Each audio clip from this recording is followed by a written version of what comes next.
Now with it. Alrighty, and remove. Ha, he can't hear. Actually, he can hear us, but we can't hear him. Can't do anything about it though. Yeah, I know. How should we insult him? Well, we can't talk about his hair. I mean, Jagger's got like probably the best head full of hair that I've seen in any fantasy platform. Hey, I know you remember. Can't talk about his hair. Yeah, you remember my theory, right? Well, what's your theory? There's you can't draft a player with a bad hairline. Oh yes. Yeah, because like I've never seen a good NFL player with a bad hairline. Well, we've seen Brock Bowers. Brock Bowers has a good. We don't know that. He might be a flash in the pan. He might be a fluke. Yeah, we don't know. How many times has a player had a good rookie season and then like fell off? Like, but anyway, all right. I don't know if that should have been the intro or not because that was actually cool. A decent. That was almost a decent intro, but like, no. All right. So I was talking to a coworker and we had a legitimate, like frustrating debate between cupcakes because I said cupcakes are like nasty and I would never want to eat one or like a muffin. Like, I don't know. People like hand out cupcakes and muffins and stuff like that, but I don't like it. Like, I think the frosting doesn't taste that good. The sprinkles don't taste that good. And even like the contents of the inside, it just doesn't taste that good. But anyway, this is level 13 of the Level Up podcast. I am your boy Nader alongside the Tipp, man. How you doing over there? Bro, I'm good, man. We actually got a couple of new additions to the family. We got 2 little kittens. We don't have a name yet, so we're excited about that. Well, you gotta find out their personality and all of this good stuff. And speaking of personality, we got a guy on here right now who has a ton of personality. It's Jagger May of Fast Draft, the Unbinged podcast. Jagger, what is up, man? And we talked about the hair. Come on now. Like, look. I every time I want to say with Jagger, it's always like, I don't know if any of you guys have ever watched Saturday Night Live or Fever. I know you haven't, Nader, but I love it. And he's always like, watch the hair. And I think of that when I think of Jagger. But, thanks, man. Yeah, bro. What's up, man? Thanks for coming on. I'm just happy to talk ball, man. It's still recovering from post-draft. So like we're not bored with fantasy yet. We're not in that dead zone. That's next month when everything dries up where you feel good that it's dry, then you immediately get bored like a week later. So are you like a muffins guy or are you a cupcake guy? Like I can't go on my rant. Thank you. Like I just think you might have had bad baked goods, man. Because like, do you like cake? What kind of cake are we talking about?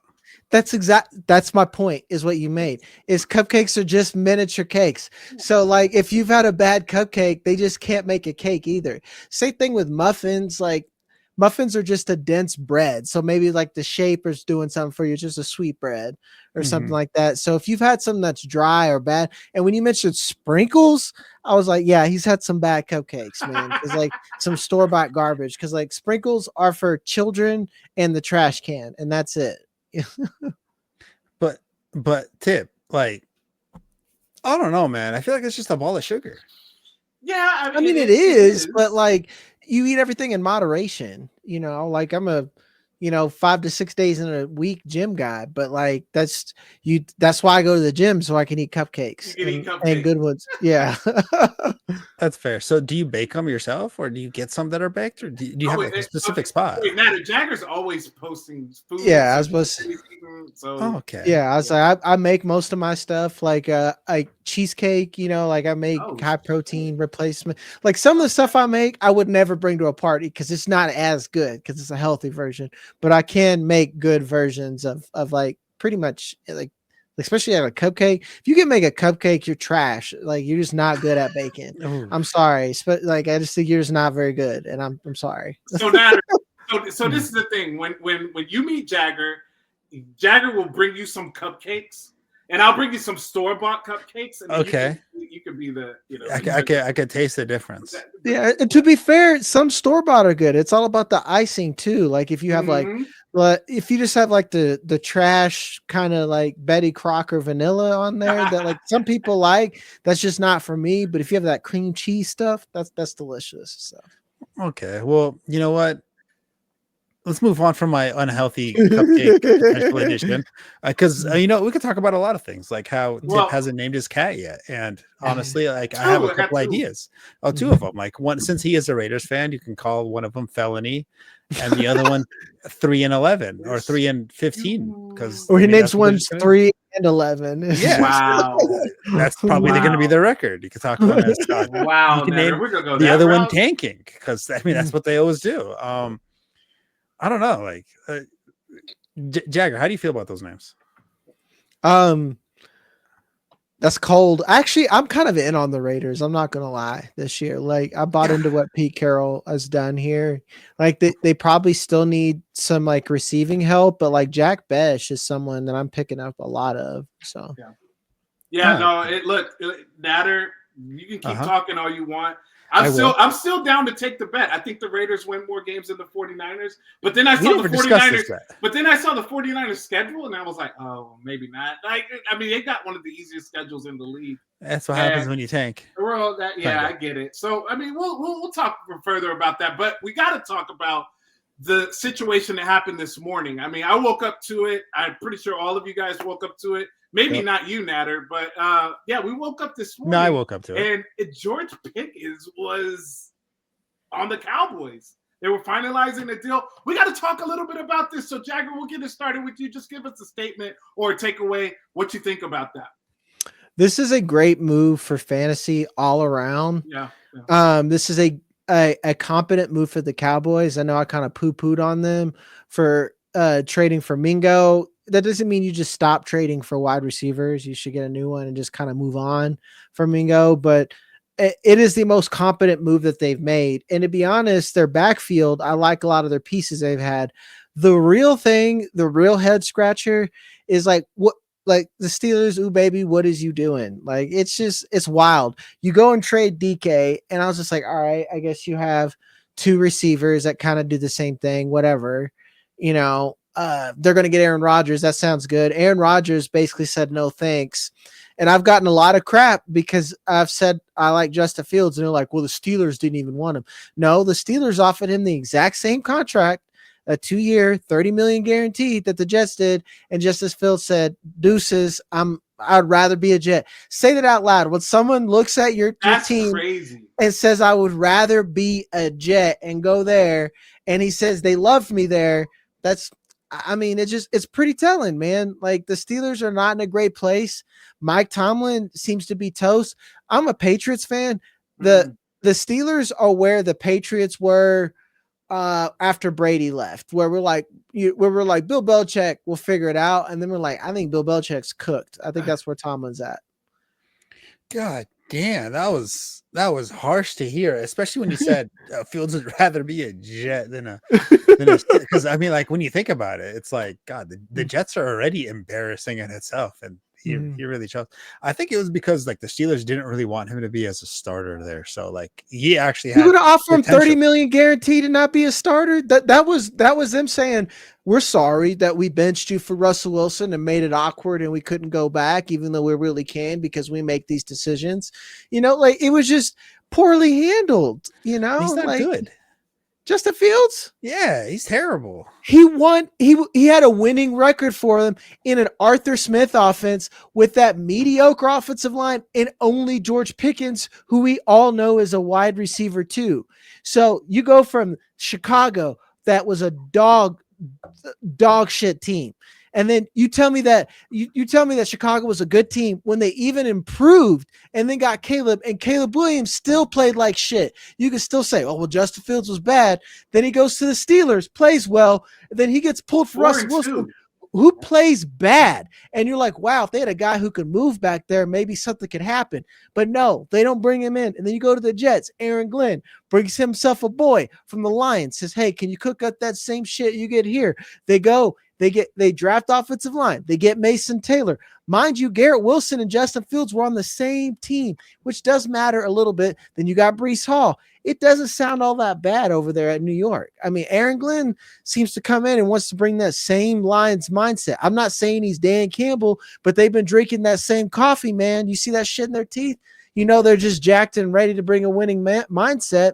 And he actually brought in an offensive coordinator that wasn't Shane Waldron or Luke Getsy. It's just, I mean, I'm gonna sound crazy on Justin Fields, but like, you want to talk about if we can believe in Geno Smith and Sam Darnold, we're just gonna go ahead and say that Justin Fields is washed.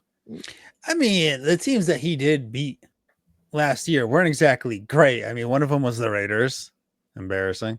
Another one was the Falcons, not that good anyway. They won 18-10, and the teams they lost against was probably the issue. I mean, they lost to the Colts and Dallas. Like, those were two fairly not that great teams last year that he lost to. I mean, they still did good last year. They almost made it to the playoffs. Like, it wasn't like they had. You know why they didn't? Wilson. Why didn't I never said playoffs? I never said Russell Wilson was good. I just said he's better than Justin Fields. Okay. I mean, I'm just saying, it's like, I don't think he's just trash, as everyone says, when you just look at the environments he's been in. And like, I genuinely think Baker Mayfield's another example. I can keep going to quarterbacks where you're like, this guy sucks. And I'm like, no, he was being coached by an 11-year-old with a Nintendo 64 controller plugged into an Xbox. So like, it's not really that a lot of competence going on here. See, I'm happy that we started this week because look, now we got into a Justin Fields debate, and we were talking about George Pickens because of Nader's disdain for Justin Fields. I hate that. Every week he talks about Justin Fields. So I stepped on a landmine. I'm sorry. Yeah. I'm gonna talk about stacks, and like, lo and behold, who do I got? So I'll bring it back to George Pickens. Let's just hope he doesn't crash out. Yeah, that's what's wrong with these Steelers receivers, man. Is like I literally said, is like, they're all right, they can ball, like if they're not an alpha, they're at least a very good 2. They're just crash outs. I don't get it, man. Well, no, it's like you said just a few minutes ago. When he was on the Steelers, he was a number 2. Well, now he is a true number 2 because we all know that CeeDee Lamb's number 1 guy. He's an alpha. He's a dog. He's whatever. So you're going to put a guy in George Pickens who can stretch the field, who can make contested catches for Dak Prescott, give him an extra weapon. You got Jake Ferguson as well. You've got now CeeDee Lamb commanding the middle, intermediate, long, short, wherever, he even lined up back in the backfield last year. I think that this is going to be a really, really good offense, really strong piece to this offense. I like the running backs that you talked about, Jaden Blue. I think that he is a guy who's on the ascension. I'm really, really, really high on what these Cowboys did.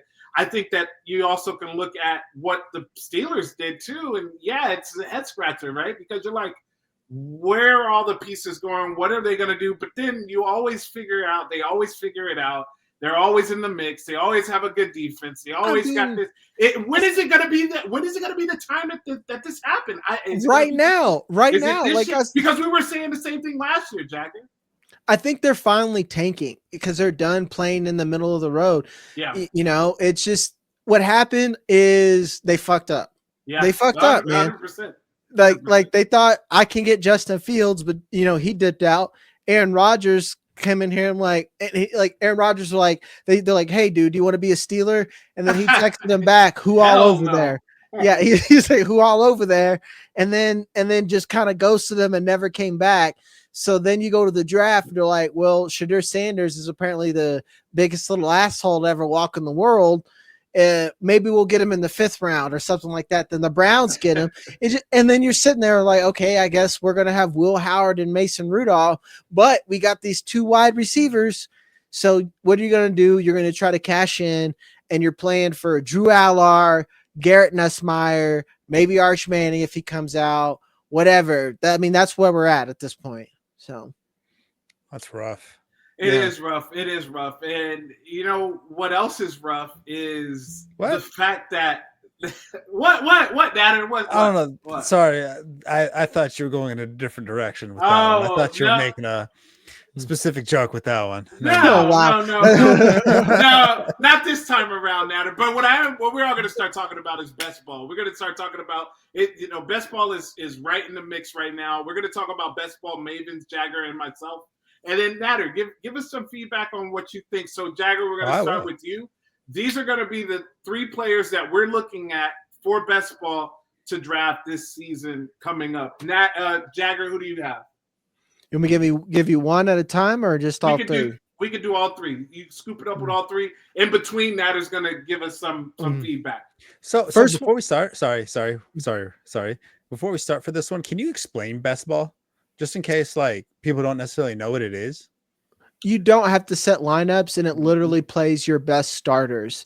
And what that does is it makes you optimize your lineups for spike weeks and whatnot. Then that's the big strategy difference.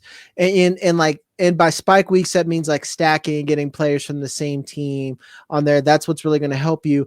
But you no longer have the stress of, should I start this guy or this guy? Most likely whoever scores the most points, that's who's going in your lineup. So again, when you have that mindset in there, you really want guys who can win you weeks more often than guys who are just going to give you steady points from week to week, if that makes sense. That's fair. And I guess with my first one, you want to think about value. Kenneth Walker is one of my. A lot about him. I've been like startups. I've gotten Kenneth Walker in almost every startup that I've been in right now. And I'm not, again, we talk about stacking. I'm not in a hurry to get a bunch of Seahawks, but you know, you're going to get a couple of these naked players. Kenneth Walker's one that I like. We finally saw the receiving upside that we kind of hoped that would develop over time to give you those high-end RB1 weeks. And more importantly, you got that new receiving staff that keeps saying like Kenneth Walker, this is a guy we got to get many more touches for. Kenneth Walker. Then you hear someone say, well, what about Zach Charbonnet? And then they just send like a question mark in the group chat, like who? So like, I just don't feel like we have that problem anymore. And especially when you think about the offense that's going to be installed there, it's pretty exciting. Yeah, it is. What Kubiak is going to bring to that offense is going to be fun. And and it's funny. This is the 3rd week in a row. We had Debro on last week, and then we had like 2 weeks ago. 2 weeks ago, and then before that we had Howard Bender on, and he started talking to Seahawks. Debro started talking to Seahawks. We all started talking to Seahawks, and now you're talking about it. I think that this is a team that people are possibly forgetting about on the offensive side. And I think it's going to be a mistake. So I like that. Nader, what do you think of Kenneth Walker? Like, I mean, I've already voiced how much I really like Kenneth Walker this year. I've been trying to avoid talking about him because I really don't want his ADP to rise as much. Like, I want to be able to snag him in the 4th round. I don't want to be able to snag him in like the late 2nd or early 3rd round. I don't need his ADP raising. So, you know, for that case, I think it's a terrible idea.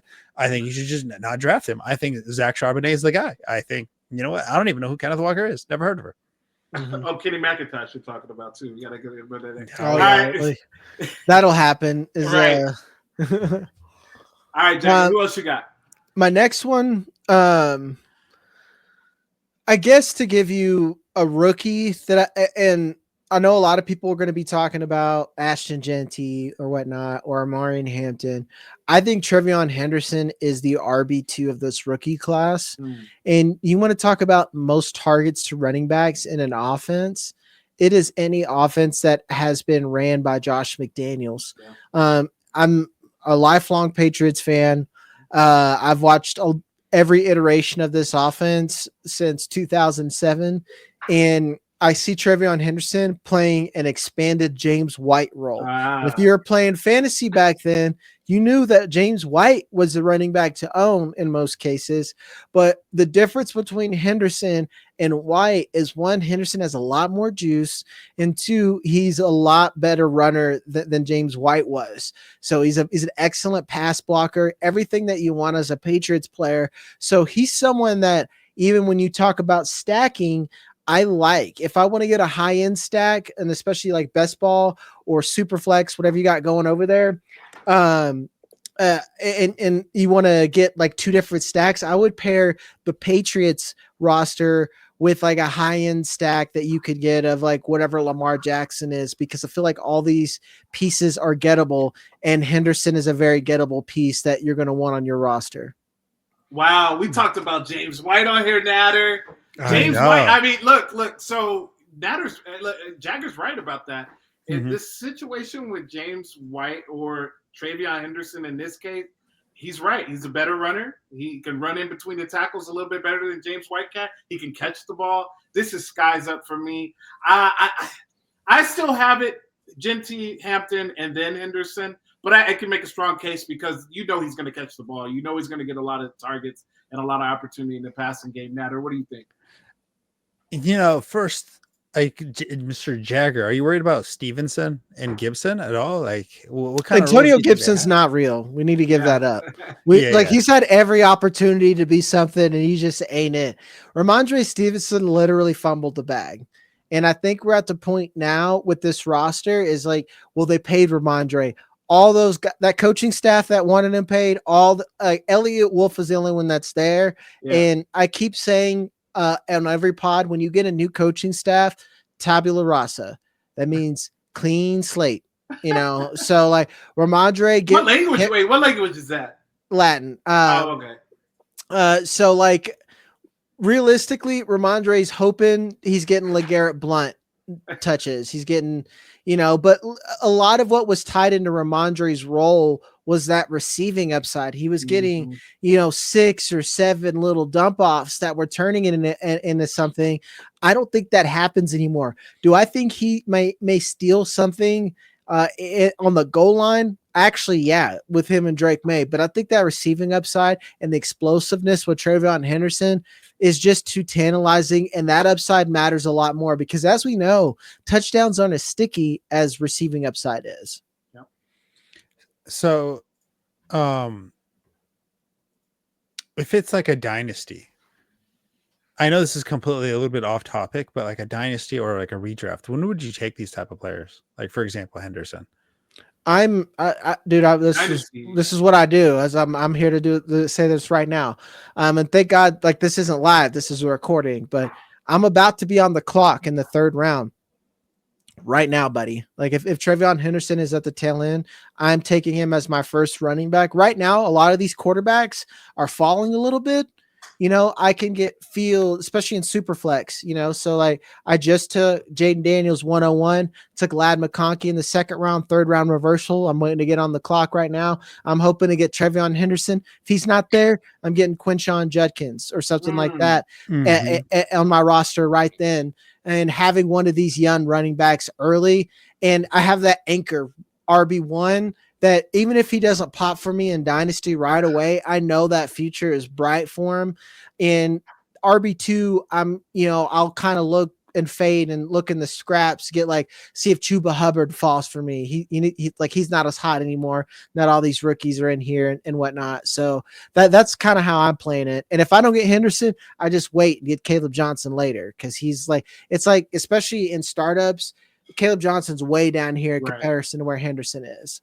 Redraft, same thing. I'm going to take him pretty early. Like a lot of these older backs, maybe Henry will jump him, but 4th or 5th round, I'm going to be hitting the button.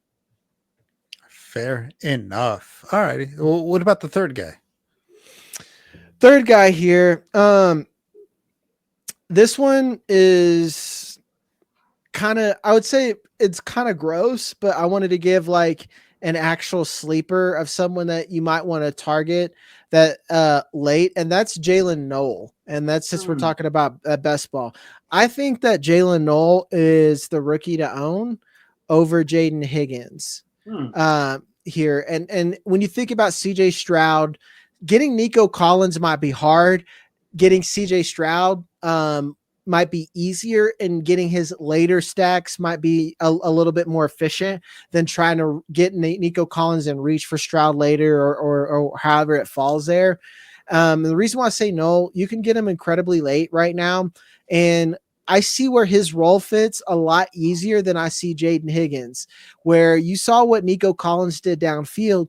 Then you saw what they tried to do with Tank Dell. You saw what they tried to do with Stephon Diggs when he came in there. And I think Jalen Noe can come in and get a lot of slot touches and get a lot of points in PPR. And he's someone I want to hyper target low. So you were not concerned a little bit about the Christian Kirk situation there? I think that what they saw last year, their whole receiving core got depleted at one point. Yeah. So they're just like, hey, Christian Kirk cost us about $4. You know, like you know what's really great, having 4 solid receivers that if one goes down, we can kind of put them in there. So to be honest, no, I'm not entirely worried. And like, how healthy is Christian Kirk going to come back? Yeah. Seeing as he's older, and you spent day 2 capital on Noel, and they seem to love these Ohio State guys. I mean, we forget Xavier Hutchinson's there, who's another Ohio State guy, or excuse me, Iowa State, not Ohio State. Mm-hmm. No, yeah, you know, it's just, you said it. The situation that the Texans went through last year, their wide receiver room was depleted. They were playing players like Xavier Hutchinson. They didn't really do anything. They were playing players like John Michie III that they weren't really doing anything. So they said, let's just get a whole new overhaul in here. They know they're not going to get Tank Dell this year. Stephon Diggs is out there hanging out with Cardi B. So, yeah, they know they're not going to get – so they're going to go out there and get some of these young studs. I'm not sure which one is going to be. I like both of them. One of them's going to hit. It's just like, damn it, who is that one that's going to hit? And that's for best ball. I like Jalen Noe better, but like if you're going to have a lot of rosters, get them both, man. Like literally just ping pong, because they're really cheap. You know, once you get to these second, third round rookies, they really fall in these redraft formats, especially right now that you're getting in here. You know, so they're easy dart throws. Like those are the guys that I'd want over like the name that you said, Stephon Diggs, was like, well, he's on the Patriots now. I'm good. You know, no. Yeah, that's a no for me, dog. No, I mean, he's just to me. He's dealing with the injury, first of all. Then he's dealing with behind the scenes stuff, you know, with Cardi at the Met Gala. Like, I know a lot of them go to the Met Gala. I get that and everything, but I just would like to see you doing more rehab because your knee was obliterated last year. I would rather you see you be a little bit more low key and working on that knee. So I'm out on Stephon Diggs as well. So I'm going to give my 3. The first one's really easy. The first one's Devon Achane. This is the best ball. Like this is the best ball MVP. You can say for me it's always Bijan Robinson, but it's Devon Achane. You just go ahead and put him in. He's gonna have a ton of spike weeks. I'm gonna give you guys some stats that I picked up on with him, and it was crazy because I have them written down right here. If I can find it down. I do, bro. I look. Boomer. I write stuff down.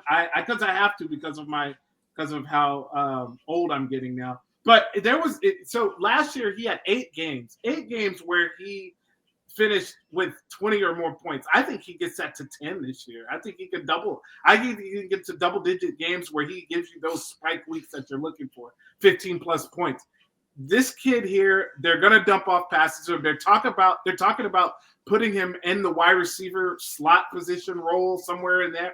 If they start doing that, this is going to be even more opportunities for him to catch the ball, more opportunities to get him in space. So I really, really, really like Devon Achane. The second one, or Nader, go ahead. Give me your rebuttal or what you think on that one. I mean, Devon Achane's dope. Yeah, he dope. He gets hurt though, but he dope. The second one for me is Drake London. Look, I'm all in on this Atlanta Falcons team. You guys know how much I love Bijan Robinson. I'm not going to sit here and talk about him, although I just did. But Drake London is that guy. When Drake London and Michael Penix paired up, we saw a completely different. Are you good?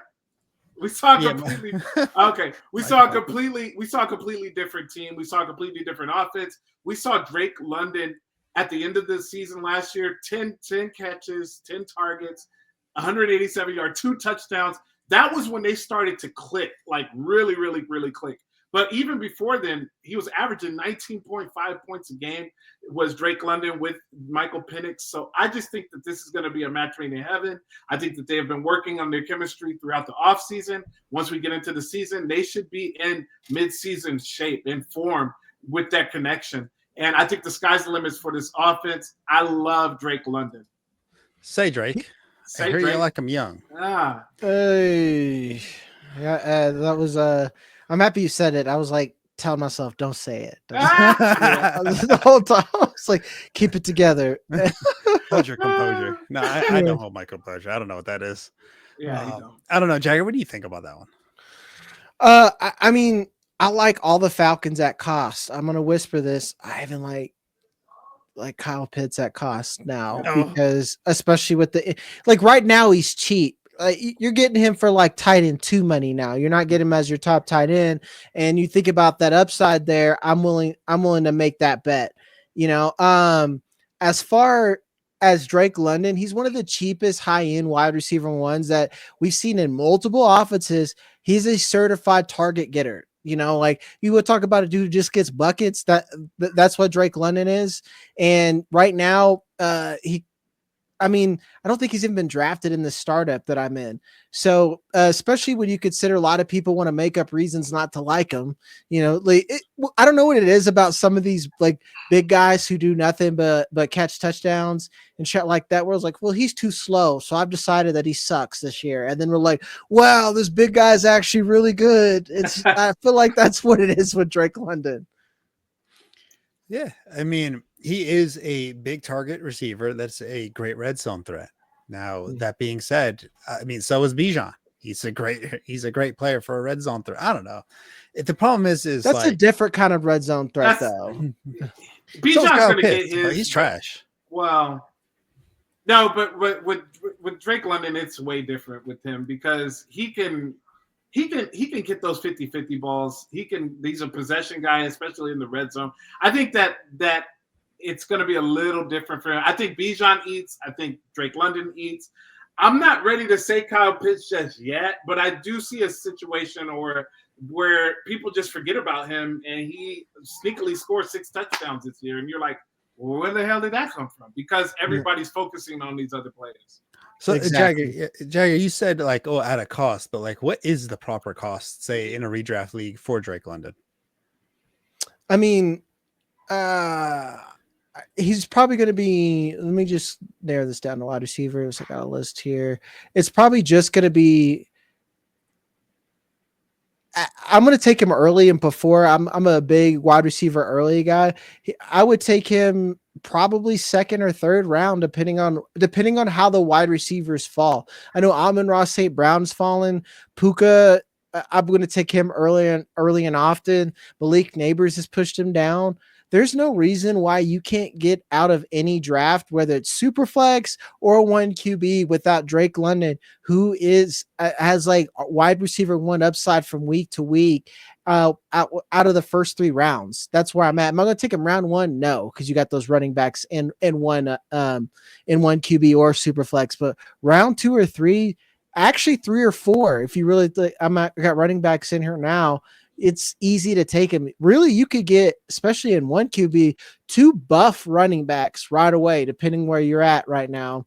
And then swing around and get Drake London and then pair him with a Ladd McConkey or Travis Hunter with high upside. And you have a pretty solid roster right out the gate. Yeah. So, and it just really depends on what kind of draft lobby you're in. Sometimes these receivers run early. Sometimes you're in a league where a lot of these guys just like running backs. So those are going to be the first ones to go. And that's why I tell everyone, best ball or whatever draft you're in, you got to play jazz, man, because sometimes the tune changes mid-sentence. So, all right, let's give you a quick little hypothetical. All right, you're at the, let's see, mid-second round. And you see on the board AJ Brown and Drake London available. Which one are you going to take first? AJ Brown, probably. AJ Brown? Tipp? Yeah, because of the higher end stack. That's a whole other question there. Yep. It's you got the higher end stack there with Jalen Hurts. Yeah, I think that I think the Michael Penix stack and I was going to talk a little bit about it later, but I think that Michael Penix stack and that Drake London stack, it's not a high end stack on the quarterback side. It is on the wide receiver side, but I think at the end of this season, we see a situation where Michael Penix starts to make a name for himself. It's already been talked about. The players on the team have seen a difference in him and said that this is going to be a year that a lot of Falcons fans are going to remember because of that guy, Michael Penix. So I'm going to slightly lean Drake London because we've seen situations where the Eagles will just run the hell out of the ball. And they run the hell out of the ball. And if they get into a situation where they're just giving it to Saquon 20 plus times, and Hurts is doing his thing, the wide receivers just don't eat enough. And AJ Brown might be the one that gets the most out of that. But if it's, I don't know, 20 targets, then I just get a little nervous with that. So now again, if we're not talking, and we're not talking the same offense because Kellen Moore's gone, but I think that they're going to take some semblances of that offense. I guarantee they will because it was so effective last year. They're going to run the hell out of the ball again. Did you say 20 targets or 20 pass attempts? 20 pass attempts. Excuse me. He's at 20 targets. I'm like, 20 targets a game. It's pretty good, man. That's what you want. That's what you want. And Tip, you nailed it right there. I said it's really kind of how you want to do your strategy at that point, because like the appeal with Jalen Hurts is that he can get you some rushing touchdowns and just the rushing in general. So if you value that, then you want his AJ Brown stack. A lot of times, like last season, I couldn't get AJ Brown and Hurts, so I had a lot of Devontae and Hurts at that point. But maybe you want London, and then because Penix is easier to get later, you can fill out some other positions, like maybe your tight end or an extra running back or whatever. Right. And for the last one for me, I'm a Raiders fan. I don't like anybody in my division. I don't like the Chargers. That's like the team I can't stand at all. I don't like this KC Chiefs. I don't. So the Broncos, I just throw them to the side. I'm just like whatever. But when they got Sean Payton, and I just see the smug look on his face all the time. And I know they had that same smug look on his face when he got this guy in the building, Evan Ingram. When he got Evan Ingram in the building, like for me, that is one of the situations for this offense that they needed. They looked for it last year in Greg Dulcich. He couldn't stay healthy. They looked for it in Adam Troutman. He's Adam Troutman. Now they've got their guy. Now the thing is, can Evan Ingram stay healthy? He's 30 years old. He's always had hamstring injuries or lower extremity injuries that keep him out for. But I will say this: those 2 seasons that he played healthy, where he played all 17 games, the dude averaged 203 points in fantasy football. The dude was scoring points, and we can all remember what he did with Trevor Lawrence a few years back. Like if he's healthy, he's on the field. I think that he is a complete package for this offense. It adds another element to this offense where you don't know what you're going to get because he does play the Joker role, and I think he can play it well under Sean Payton. I think that this is a guy, sky's the limit. He's just got to stay healthy, and you got to have a plan just in case he gets hurt. I don't know, man. I mean, the good thing about Evan Ingram is that you're probably not paying a hefty price for him. So that's only like good thing about it is that, if he when he does get hurt, it's like not that costly on your team. It's like getting Christian Watson. It's like, oh, he's going to have a great couple weeks, but I mean, his hamstring is going out. And you have to have a plan. You got to have a plan for it. Like I did a best ball draft league just a while back, and I got Evan Ingram. And then I also just kind of on the back end, I was like, well, Colston Loveland's there, and I like Colston Loveland. I think he's going to do good. I think I just went ahead and got him just as a backup. So if you can get somebody like Evan Ingram, but then you back him up with a tight end that has a little bit of upside, in your opinion or in your mind, then go with that route. That's the way to do it. Because if he stays healthy, he's scoring points. True. Probably not. So let's talk about stacks, because you live by the stack, you die by the stack. And in every league that I'm in, I try to get some sort of stack going on, whether it's, running back, quarterback, wide receiver, quarterback, tight end, quarterback, all that good stuff. You got to have a stack on your team to really elevate your potential, because if you don't, The problem is when they say is don't put all your eggs in one basket. But I feel like when you do that, you have like the best chance of winning your fantasy football week, because all they got to do is just, hey, here's just one touchdown to that player. And then, hey, that's like 15 fantasy points right then and there. You get both touchdowns, you get the yards, and you're pretty happy. And then after that, you get to watch like your points. If you like on Yahoo, you refresh it, and then all of a sudden it jumps like 15 points, and then your projection goes up, and then you feel hella dope, and it's a good time. Anyway, so I'm gonna let you guys on a couple secrets when it comes to stacks. You guys can judge, because I'm expecting you to.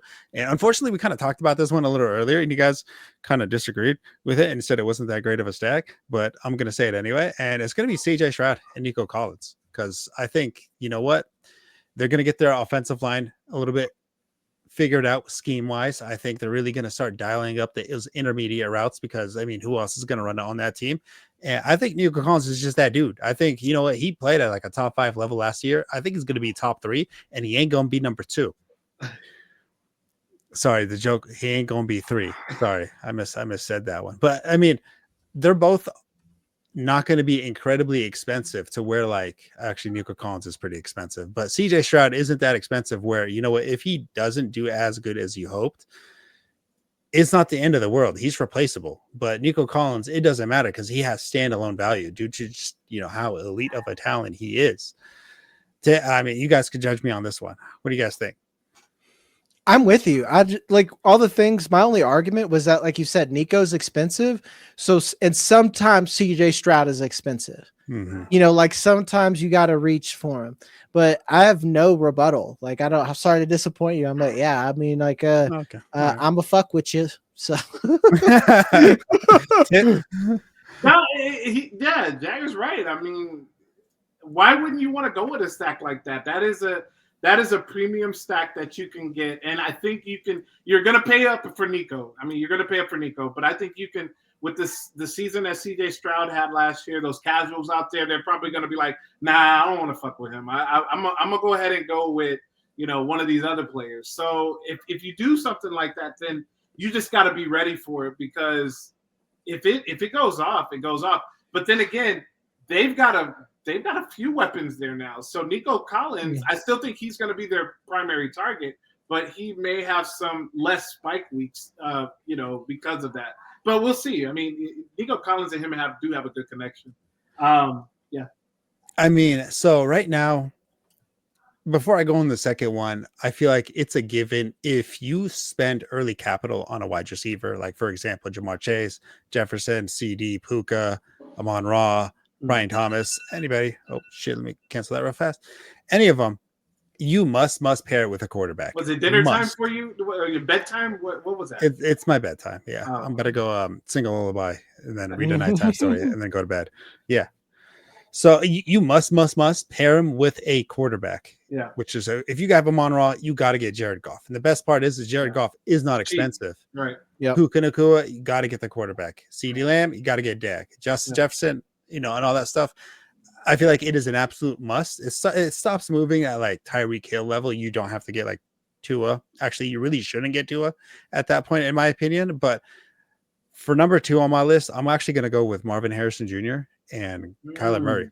I just feel I love it. I feel like this stack is going to be elite because, thankfully or unfortunately, Marvin Harrison just had such a underwhelming year last year that his stock isn't exactly as high as you would hope, or actually as you do hope now. Mm-hmm. So you don't have to spend that much draft capital in order to get that stack going. You can still get your, Drake London or Ladd McConkey, Mike Evans. You can still get your running back that you want.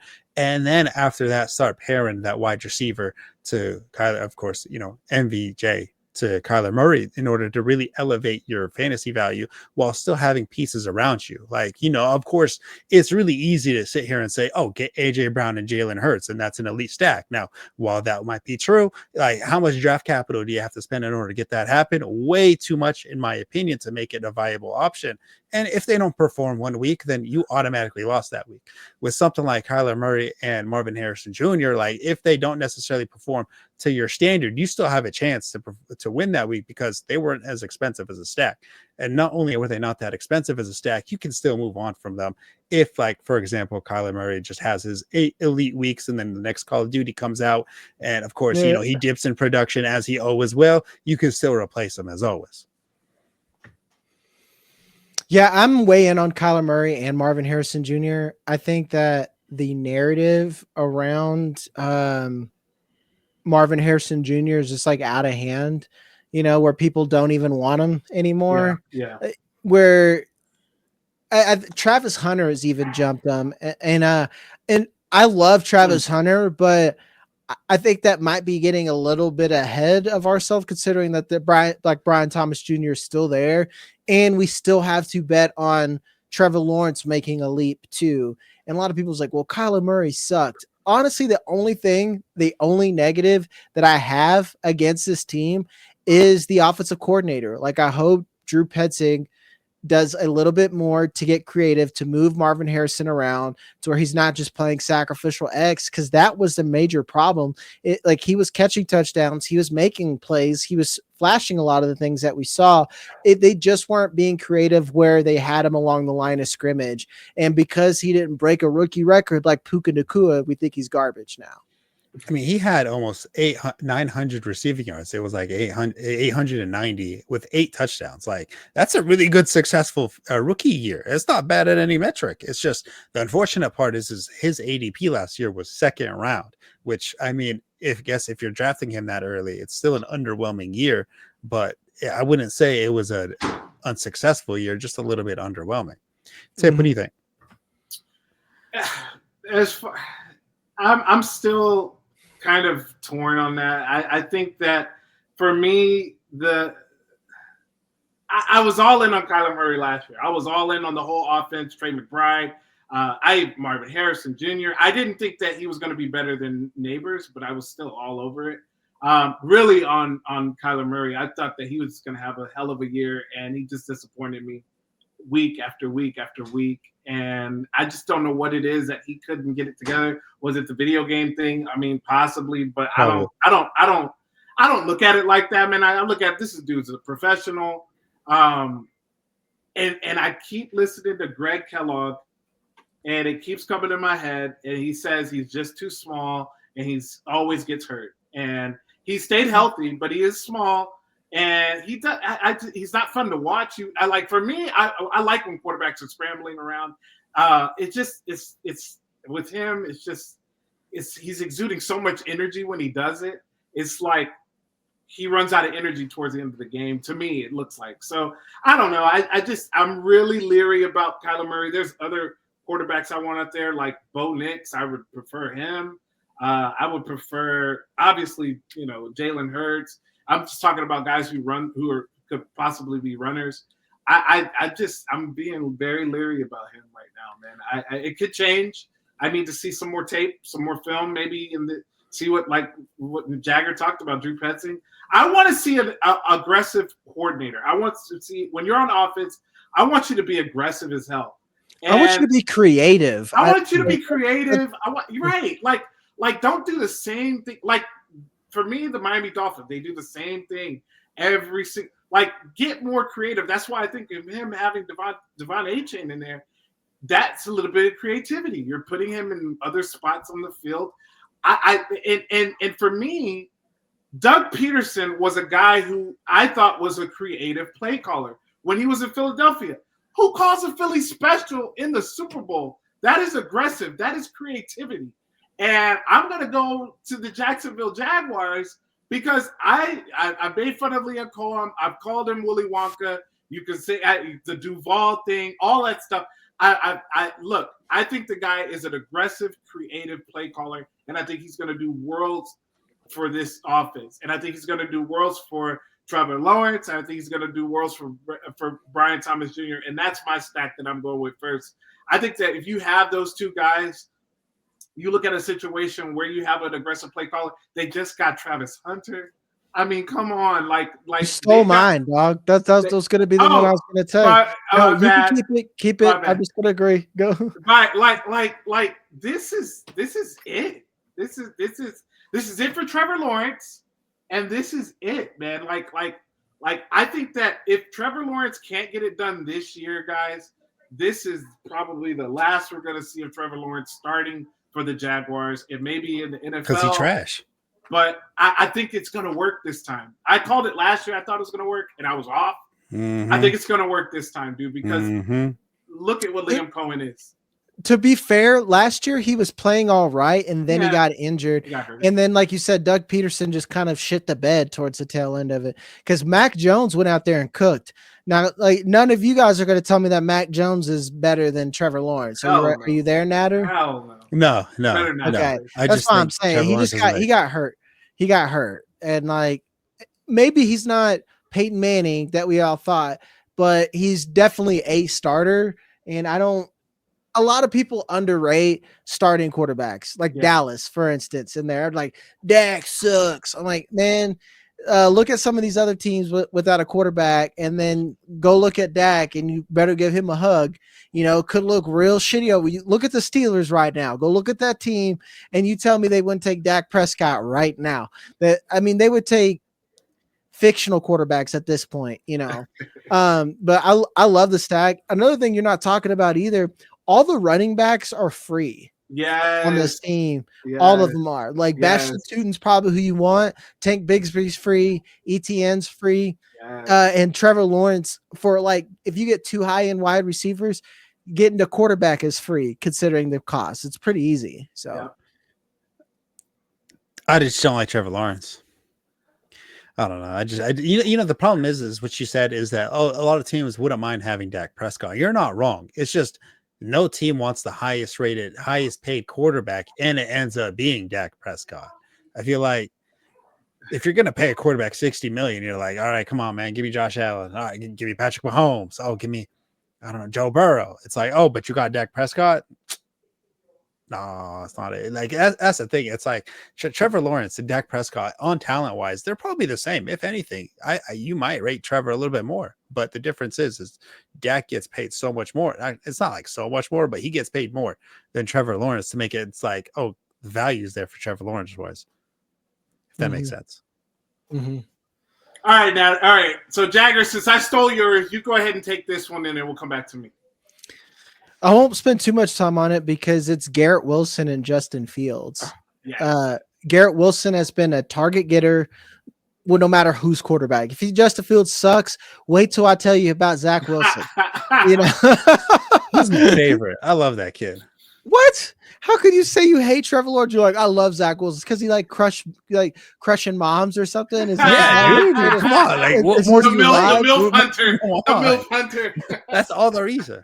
He is one of the quarterbacks. He is the quarterback that I wish succeeded in the NFL. I don't know why when he wore like a headband and like had that little arrogant attitude on it. I was like, I'm all for it, dude. Do it until it got too windy for him. Until it got too windy, and he just decided to not be good. I don't know what happened with him, but anyway, keep going. With that being said, I mean, you have a college couple back together with Garrett Wilson and Justin Fields. You know that Garrett Wilson can do his. They just need a competent offense. Yeah. You hope that they have that now that they have a passing game coordinator from the Lions. You hope they bring some of those creative concepts over from there. I think that this is a very easy stack as well when you consider that Mason Taylor is going to come in right away and be the tight end one, and he's relatively cheap. Everyone decided that Breece Hall sucks all of a sudden, and that's not true. Right. That's someone else that you can get. The Jets are pretty affordable to get, and there's a lot of upside there. And it's not just, rose-colored glasses. We've already seen that upside with Justin Fields, regardless of what you think about him as a passer with the rushing. So that's a bet I'm willing to make more often than not.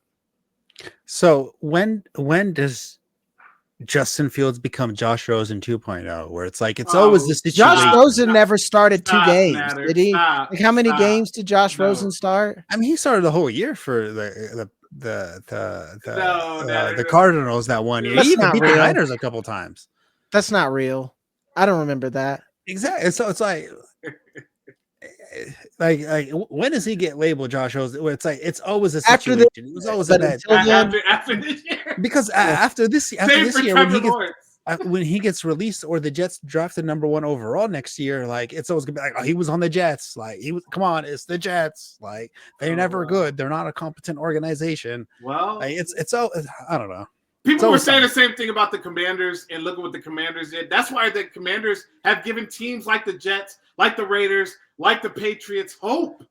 Nader, like let us. They had a whole organization to like switch. They got a new owner. It's different with the Commanders. He's not wrong. He's not wrong. That like the Jets owner was like making decisions off like Madden.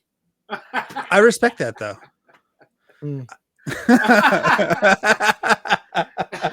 I don't get it, dog. It's like, Jagger just gave me like the meanest side eye. He's just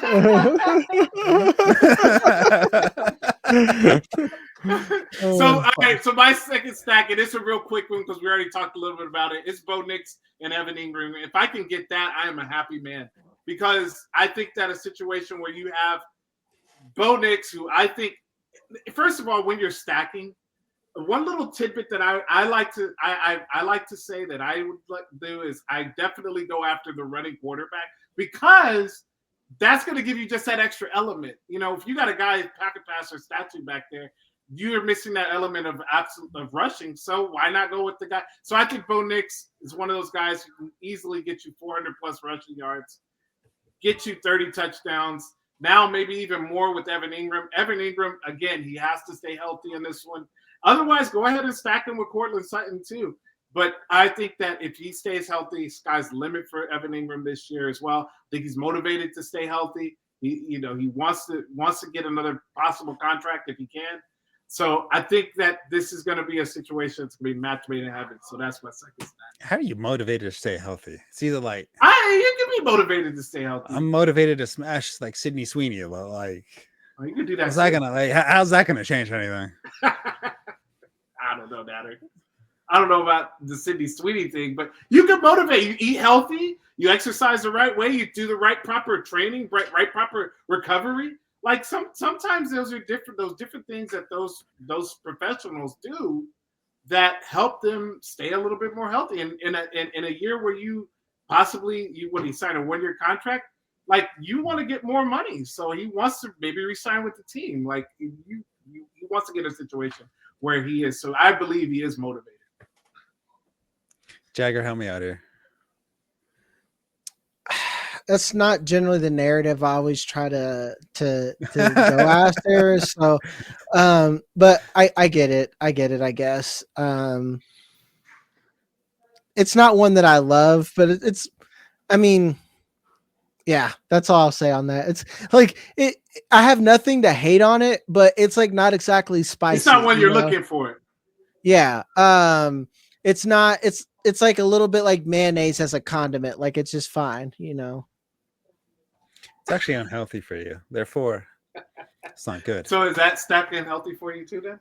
I mean, the good thing about the stack that you mentioned is that it's an incredibly inexpensive stack, so it's easy to move on from. But if it does work and it does become a every week viable option, then your team significantly becomes elevated because you didn't invest that much into it, but it's giving you insane dividends. So like say, for example, you get like Amon-Ra St. Brown in the first and you pair it with like Breece Hall in the second, and then you consistently go out through the draft.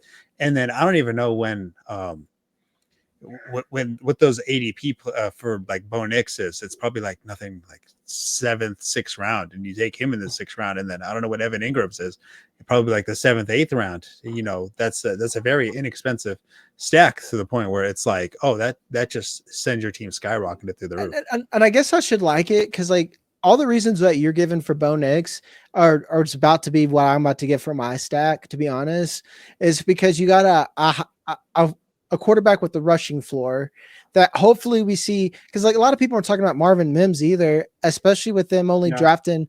I don't know what the fuck Pat Bryant is. I don't know, but like Marvin Mims looked like what we were promised when they drafted him 2nd round. So that's something as well. And you have Evan Ingram. You really could, like, if you're looking for a QB2 or if you're doing something like Superflex, you have an easy QB that stacks or you don't even have to really chase them. Like once you feel comfortable, you can just nab them. Because like once you get Bo Nix, who's in a hurry to smash the button on Cortland Sutton? Not really. Nobody. Yeah. All right, so I'm going to ask the question from the mail sack question of the day. It's going straight to Jagger. So it says, when it comes to fantasy football, what research are you doing right now for your upcoming drafts that everyone else could be missing or should be doing? A lot of it is looking at roster construction and new teams. Like right now, like I just put out like a sell video where I'm talking about like DJ Moore right now, where I think he's an exploitable ADP, meaning that you could probably sell him. A lot of people don't believe in Luther Burden. A lot of people think that DJ Moore is going to come in right away and be the same player he was basically when Justin Fields was there, and not what we saw with Shane Waldron. And I don't know if that's going to be the case right away, because essentially Ben Johnson smelled like bitching here. Like he came in and he said he's like people aren't blocking. We want people to basically live to their mindset. And if that doesn't include DJ Moore, I worry about his future. If you actually watched, shoot, I don't want to shit on it. You watch TV? Yeah, no, just football. Actually, film. It's like all 22 film. Like DJ Moore is like one of the only people who doesn't block. Yeah. It's like literally everything that Ben Johnson said. It was kind of like the teacher that says it's like talking to the whole class, but everybody knows they're talking about one person. One guy. Yeah, like that's what it is with DJ Moore. So like those are the moves I'm going to try to make. And a lot of it now, that's all we can look at is get ahead right now, and look at how these teams are built. Kind of anticipate what these coaches want and get ahead of ADP before more of the normies come around and start thinking and talking. And then you're really in trouble because you're going to be paying premium prices for players that you could have had for cheap. Like I feel like the price of the Luther Burden brick is going to go up. I think like Terrence Ferguson's another one. Like I had someone on a video defending Tyler Higbee. I committed a hate crime and got arrested for it. I was like, you worried about Tyler Higbee when Terrence Ferguson is right there? Like I'm good, dog. No, right. That's really what I'm trying to do to get ahead, is like not just go all in on these rookies, but look at the entire roster and worry about some of these vets as well. Another one, Joe Mixon. I know that there's some people out there that think Joe Mixon is safe. Woody Marks, I think, is going to come in there and snatch the chain a little bit of that. So like that's how you get ahead, especially since it's dynasty season. Yeah. Snatching the chain. Crabtree right now is crying in a corner from that one. That's still like that hurt my feelings. I think that's a good take. Like roster construction is probably the most important thing that you could look at, especially when looking at a specific player. Like, okay, what's their path to success? How is that optimal? Is it realistic? Who's in front?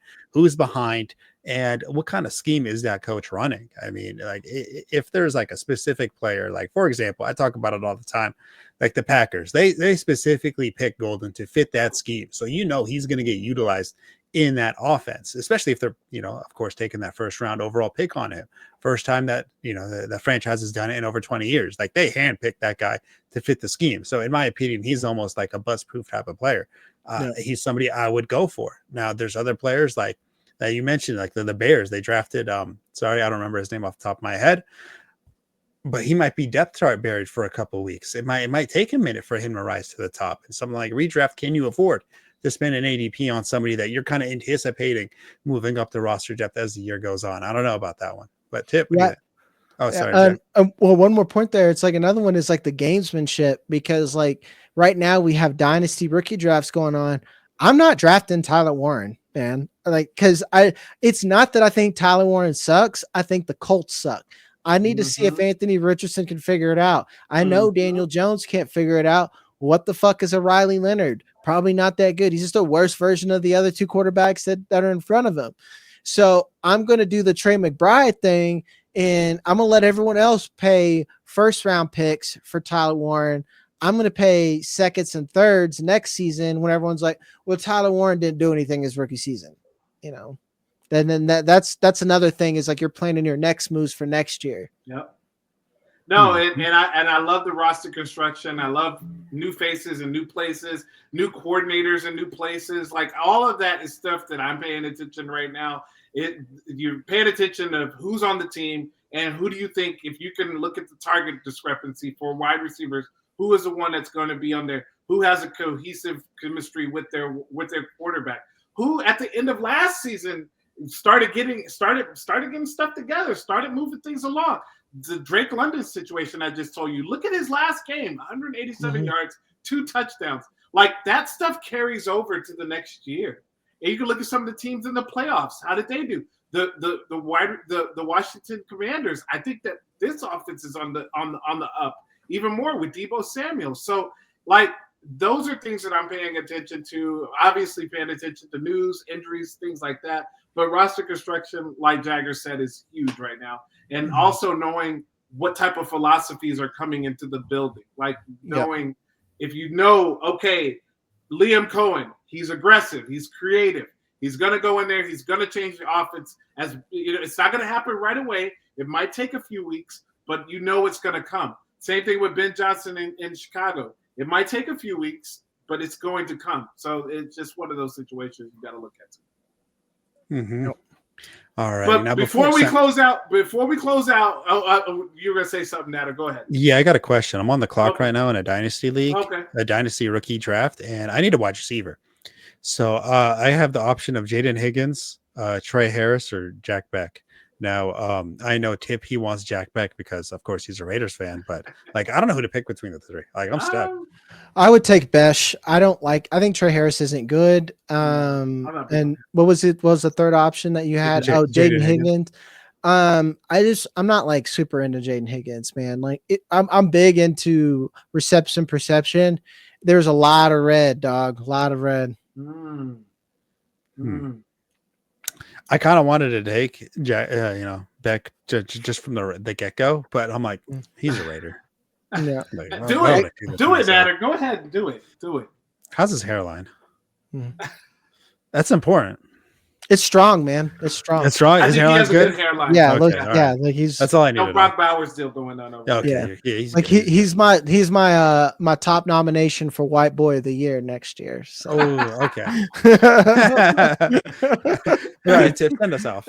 Jagger, tell us where we can find your fast draft and unbinged. Tell us some more what we can see from you. Like I said, I'll be over at Fast Draft, Roto Underworld, doing a lot of content there. I have content dropping every day almost on Fast Draft. Unbinged, we're covering Andor, The Last of Us. There'll be Night of the Seven Kingdoms and some other shows that are coming out. Fantastic Four. So if you like TV, if you like nerdy shit, come over there and watch us. Wait, how far are you on Andor? I'm caught up, dog. You're caught up? Shoot, I'm behind, dude. Dog, dude. You got to. These last 3 episodes are the best Star Wars I've ever seen. Like I've literally I think Rebels is like cream of the crop for me. Yeah. Okay. Yeah. This is like this. We're at the same timeline there now, and they just put it over the top. The second episode that dropped in this last bunch had a 10 on IMDb for like a while. Oh like God, that's dude, like I gotta catch up. Like I've been busy. I gotta catch up. Like, but is it Revenge of the Sith dope? Yeah, dude. But actually, it's different though, because I've never seen Star Wars so good without a single fucking lightsaber. So that's what's dope about this. Yeah, that's what I was about to say, guys. Like this Revenge of the Sith hype. I only wanted to watch 1 episode and not all 3. I was up till like midnight, which is like late for me, just like locked in. God, dude, I gotta watch this. Then I haven't watched that one, dude. It's an easy binge. Like the season 1's a little slow, but it's worth it. It's way worth it. It starts off so with the character development, so much worth it. What'd you think about Acolyte? it sucked, and then they made me like it, and then they canceled it. Yeah, I know. That's the problem. Is like the writing was off, the pacing was off, the direction was a little off, the story was a little off. But then, he pulled out a lightsaber out of his lightsaber and stabbed somebody 3 times, and then I was like, all right, this is the dopest thing I've ever seen. And dude, those last handful of episodes, I was like, you should have done this shit episode 1. Yeah. I would have been locked in. Yeah, it's like. Damn, all right, I gotta check that out, man. No, don't do it. Acolyte's canceled. You're just gonna be disappointed. Yeah, if you really want some dope stuff, you can skip. Like, actually, you'll be off on the story, but you can skip halfway to the lightsaber fights. Look, do I need to go back and watch all the other Star Wars before Andor? Just to refresh. Andor, no. Okay. Andor, literally, if I would tell new Star Wars people, just start with Andor, then watch Rogue One, then see if you like the old stuff and like maybe the prequels. Okay. Because like the stuff that's actually good, it's like, hey man, can you watch 7 seasons of this animated show that was on Disney XD? Yeah, it's hard to expect them to do that. Yeah. That's the problem. It's like Clone Wars was the dopest thing, but like it's so good, dude. It's so good. But it's the 7 seasons of it. It's like hard to expect somebody to sit through all that unless you're a Star Wars guy. Now, I had a friend that I wanted to get into Star Wars, and I struggled heavily trying to decide if they should start from 4 through 6 and then 1, 2, 3. We're ignoring 7, 8, 9. I don't care about those. But I think it'd be better if they did 1 through 6, right? Or do you think they should do it the proper way? I think they should start with. I tell everyone to watch a video about episode 1. Then start with Clone Wars because there's action, then Revenge of the Sith. And then during Revenge of the Sith, I show them that last season of Clone Wars. Oh, God, that was such a good season. Because like a lot of people are like, that's dope. And I'm like, I know. I showed you the goods first. Now you want to go back and watch the rest. And then I'll show them like the deep cuts. The deep cuts of Rebels too, like the Darth Vader fight and shit. Like I'm actually what you're saying right now. This is what I'm doing. Like, cause like I'm an editor at home. This is what's on. I've had Star Wars on since May the 4th, baby, all day long. So just dope. running. So dope. There's no time at any point where somebody can like talk about Star Wars, and then I'm like, no, like, what did he say? What are you talking about now, huh?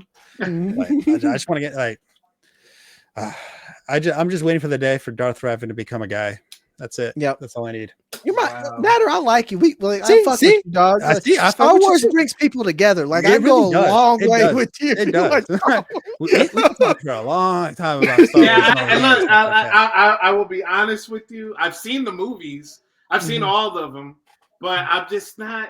I like even like with Lord of the Rings, like that wasn't. To be honest, I never watched Lord of the Rings. Harry Potter. I've never seen any Harry Potter movies. Okay, now you're wrong for that. Now, yeah, well, it's just like you're wrong for not watching any Rocky movies. So like that, like it that ain't was Star Wars. There's no lightsaber in it. Like what? But that's just for me. Like I like Star Wars, but I need to check out this Andor. What you guys are talking about?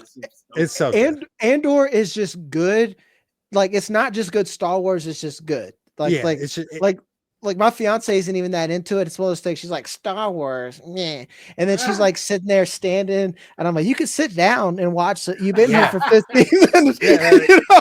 Like that dad that's like he's trying not to like pay attention to it, but like he's like interested, but he's trying not to show he's interested. So he's standing behind the couch. Like that's how good Andor is. Like you could say it's not even Star Wars related. And people will be like, yeah, I agree. But it's such a good show. That's awesome. Well, Jagger, man, I appreciate you, bro, so much. Thank you again. Are you going to the expo? Yeah, I just decided today, actually, that I was going to do that. Perfect. I will see you there. Hopefully Nader goes. But, yeah, we'll definitely see you there, bro. Hopefully we could catch up, hang out a little bit. And, because it's been a minute. Like, the last time we hung out was out there in Vegas. But, yeah, I definitely want to hang out with you a little bit more, bro. Definitely want to do that. And then other than that, man, appreciate it again. Nader, appreciate you too. But yeah, man, I got to bounce. Later. We'll put this out hopefully in the next week or so because to be honest with you, Hoos is a little bit behind